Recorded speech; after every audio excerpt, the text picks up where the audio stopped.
Selanjutnya, perangkat lunak sistem atau software sistem memiliki utilitas melakukan tugas khusus yang berkaitan dengan pengelolaan sumber daya komputer. Kemudian, perangkat lunak sistem atau software sistem merupakan program khusus yang dirancang untuk memungkinkan perangkat input atau output tertentu berkomunikasi dengan seluruh sistem komputer. Nah, di sini kalau kita sering melihat atau ketika kita membeli sebuah driver, maka driver tersebut akan disesuaikan dengan OS yang digunakan, atau apakah driver tersebut kompatibel dengan OS yang digunakan atau tidak, seperti itu. Jadi bisa dilihat di sini kegunaan dari OS adalah sebagai penghubung antara perangkat input atau output tertentu yang mampu berkomunikasi dengan sistem komputer. Nah, ketika sebuah perangkat tersebut tidak kompatibel dengan OS atau hardware yang digunakan, maka perangkat tersebut tidak akan bisa berkomunikasi dengan sistem komputer yang ada. Fungsi dari software system beberapa sudah saya jelaskan tadi. Yang pertama untuk pengelola sumber daya, baik itu memori, pemrosesan, penyimpanan, dan perangkat output, misalkan sebuah printer, kemudian menyediakan interface pengguna dan menjalankan aplikasi. Selanjutnya, OS sendiri ada berupa OS yang menggunakan command line. Untuk OS yang menggunakan command line ini, atau kita bisa menyebutnya dengan DOS, Disk Operating System, di sini tidak memiliki icon, jadi berupa teks. Kemudian tampilannya masih berbentuk black and white, hitam dan putih saja. Tidak ada mouse, tidak ada pointer. Komponen input atau komponen masukan yang bisa kita gunakan hanyalah sebuah keyboard. Penggunaan CLI ini tidak semua user bisa melakukannya, atau untuk pemula biasanya lebih memilih GUI daripada CLI. Kemudian karena GUI diklaim lebih mudah digunakan daripada CLI. Nah, sebagaimana kita tahu, CLI hanya mengusung tampilan antarmuka berupa baris perintah dengan desain yang sangat sederhana, yaitu hanya berupa teks saja.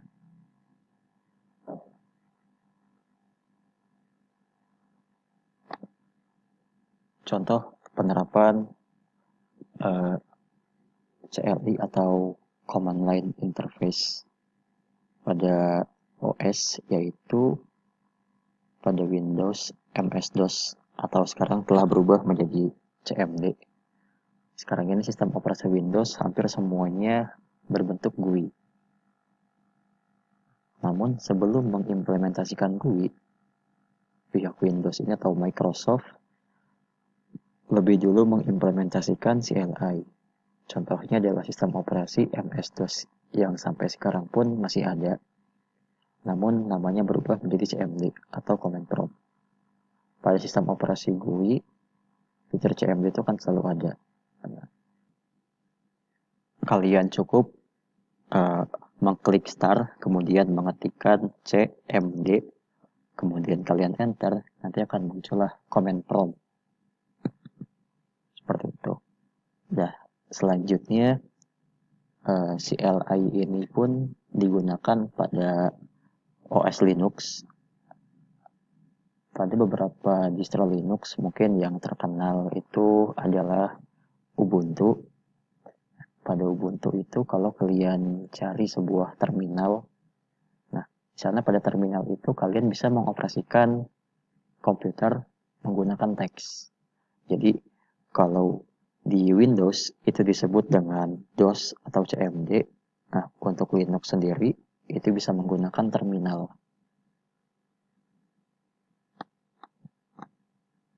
Selanjutnya adalah software sistem berbasis GUI.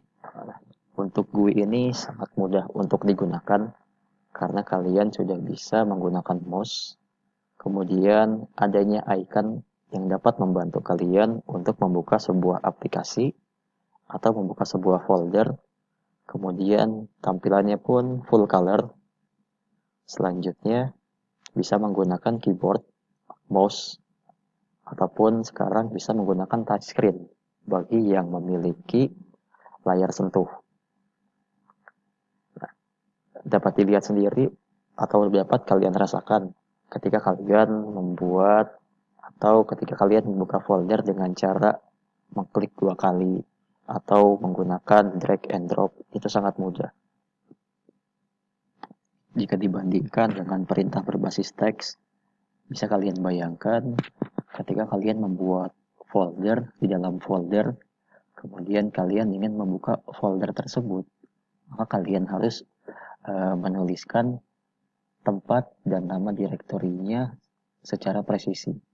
Jika terjadi kesalahan, maka folder tersebut tidak akan dibuka atau perintah tersebut akan gagal untuk dilaksanakan.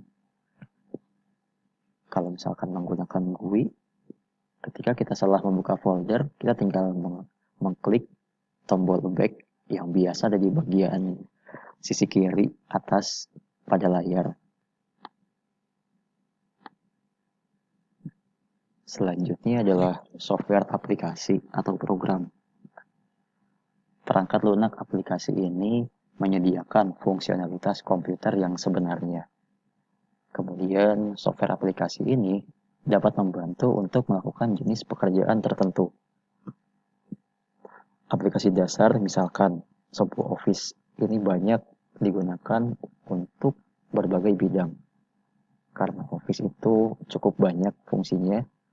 Untuk mengolah data, kita bisa menggunakan Microsoft Excel, kemudian kita bisa menggunakan Word untuk membuat sebuah dokumen, atau kita bisa menggunakan PowerPoint untuk membuat sebuah presentasi. Selanjutnya, aplikasi juga ada aplikasi khusus, di mana aplikasi khusus ini lebih difokuskan secara sempit pada pekerjaan tertentu. Contohnya saja Audacity. Audacity ini merupakan software open source yang digunakan untuk editing suara. Contoh lainnya adalah Blender yang digunakan untuk grafis, kemudian Windows Media Player atau Windows Movie Maker yang digunakan untuk editing video.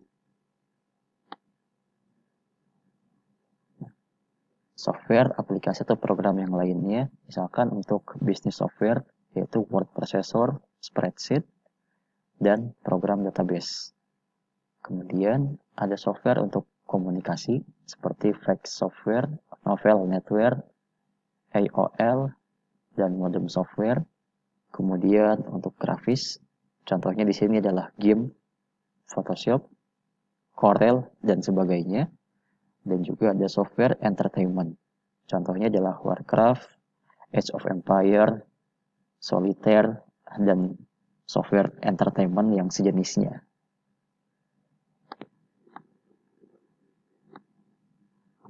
Selanjutnya adalah brandware atau operator. Pada brandware di sini adalah manusia yang memiliki kemampuan dalam mengoperasikan komputer. Ya. Brandware juga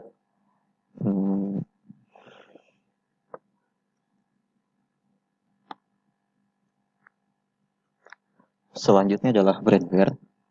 Brandware merupakan istilah yang digunakan untuk manusia yang berhubungan dengan sistem komputer.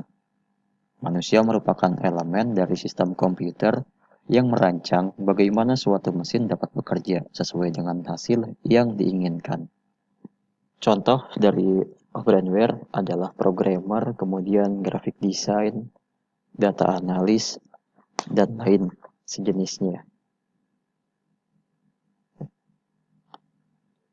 Baik, mungkin sekian untuk pertemuan terkait hardware, software, dan juga brandware. Barangkali ada yang ingin ditanyakan, silahkan kalian tanyakan.